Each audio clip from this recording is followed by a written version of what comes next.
ஓம் என்றதும் கணபதி ரூபம், நெய் என்றதும் ஐயனின் பாதம், வேல் என்றதும் வேலவன் முகம் தோன்றும்.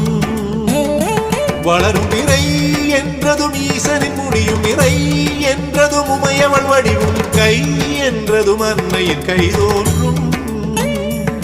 அமுதூட்டிடு நீ, அழகூட்டிடு நீ, தமிழுக்குயிரூட்டிடு நீ, உனை பாடி வரும் என் நாவினிலே நந்தனமிடு கலைவாணி.